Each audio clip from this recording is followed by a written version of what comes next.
90 दिन के बाद तो निगरान हुकूमत इलीगल हुकूमत हो जाएगी। जो भी काम करेगा, दस्तखत करेगा किसी सरकारी कागज पे, वो आर्टिकल 6 का मुर्तकिब होगा। ये एक ऐसी एक्सटेंशन ऑफ एंटायर गवर्नमेंट होगी कि जिस तरह आपने मार्शल लॉ लगा दिया, इलीगल मार्शल लॉ लगा दिया। इलेक्शन कमीशन अगर कहती है कि मैं नहीं करा सकता, तो ये इलेक्शन कमीशन भी आर्टिकल 6 की वायलेशन कर रहा होगा। ये छोटा काम नहीं है। आपको कौन इजाजत देता है आप प्राइम मिनिस्टर या चीफ मिनिस्टर एक दिन के लिए भी हो without the sanction of the law and the constitution. यहाँ तक तो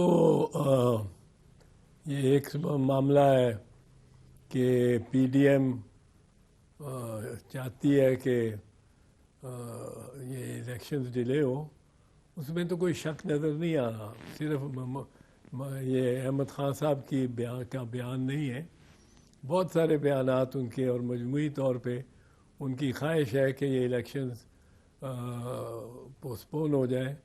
और इससे मेरा ख्याल है एक तसुर ये बन जाता है, क्योंकि बनना नहीं चाहिए कि जैसे इमरान खान से ये बहुत ही घबराए में है और इमरान खान इनको फाते नज़र आता है।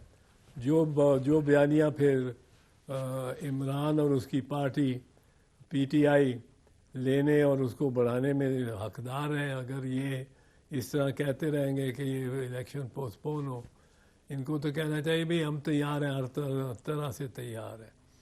और वो इलेक्शन कमीशन भी कह गई है कि अब हम तैयार हैं।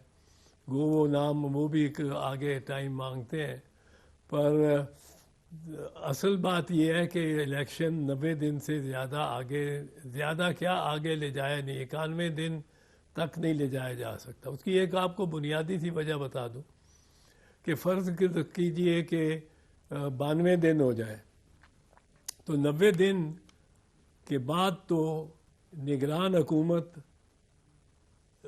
इलीगल हुकूमत हो जाएगी।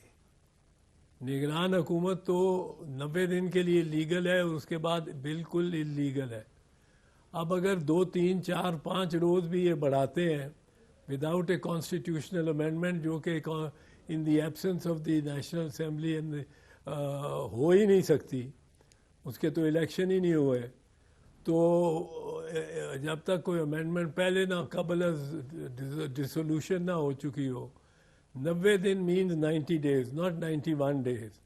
और 91 डेज पे चली गई तो निगरान हुकूमत जो दस्तखत करेगा, कोई ऑर्डर देगा फेडरल मिनिस्टर के तौर पे ये बाबर करते हुए कि मैं आज भी वफाकी हुकूमत, चाहे वो केयर टेकर हुकूमत है, उसका मेंबर हूँ और मैं ये ट्रांसफ़र कर सकता हूँ या ये बिल्डिंग सैंक्शन कर सकता हूँ या ये purchase by railways of stock कर सकता हूँ सैंक्शन, और उसकी तौसीक और इजाज़त दे सकता हूँ।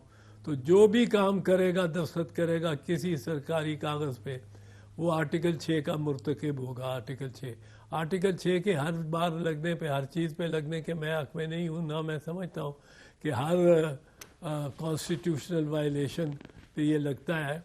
ये गैर दानिस्ता तौर पे भी कॉन्स्टिट्यूशनल वायलेशन हो जाती हैं, और लॉ और कॉन्स्टिट्यूशन की वायलेशंस हर रोज़ कोई 10,000 आदमी और अफसर पाकिस्तान में लंडी कोतल से लेके कराची तक करता ही रहता है, होता ही जाती हैं और उनकी करेक्शन हो जाती है। पर ये एक ऐसी एक्सटेंशन ऑफ एंटायर गवर्नमेंट होगी कि जिस तरह आपने मार्शल लॉ लगा दिया, इलीगल मार्शल लॉ लगा दिया, क्योंकि इलीगल बंदे बैठ के हुकूमत चला रहे होंगे, उनका तो इख्तियार 90 दिन तक है। उसके बाद अगर वो हुकूमत चलाते हैं, अहमद खान साहब भी चलाते हैं, तो इन पे आर्टिकल 6 लगेगा। अच्छा तो जी इत्तेज़ार साहब, ये फरमाइएगा कि क्या सुप्रीम कोर्ट से जाके ये कुछ ऐसा ऑर्डर ले सकते हैं, क्योंकि ये तो जो कमीशन है, इलेक्शन कमीशन, उसने तो खत लिख डाला है 4 रोज पहले दोनों गवर्नर्स को, 4-5 रोज पहले, कि जी आप डेट दें। उन्होंने तो डेट प्रपोज भी कर दिया है कि पंजाब में अप्रैल 3 और 7 के दरमियान आप इलेक्शंस करवाएं और केपीके में आप पता नहीं 12 और 17 के दरमियान। तो इलेक्शन कमीशन ने तो ये कह दिया है, और मरियम नवाज साहबा और इनके पीएमएलएन के लीडर्स तो दे आर स्पीकिंग विद फोक टंग।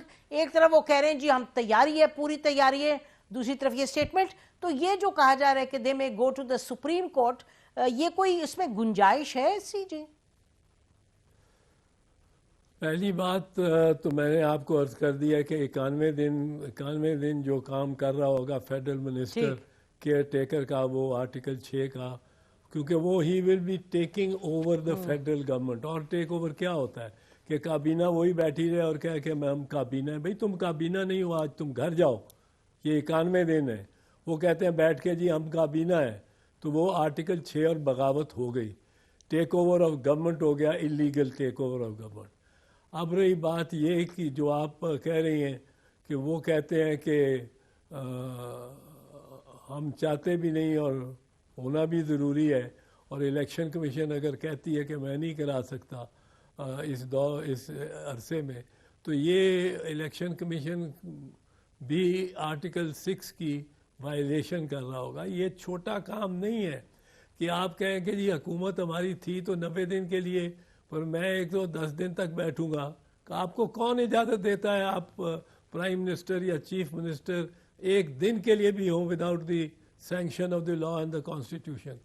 मैं समझता हूँ ये बिल्कुल गलत है, और ये अहमद खान साहब भी गलत फरमा रहे हैं मेरी नाकस राय में।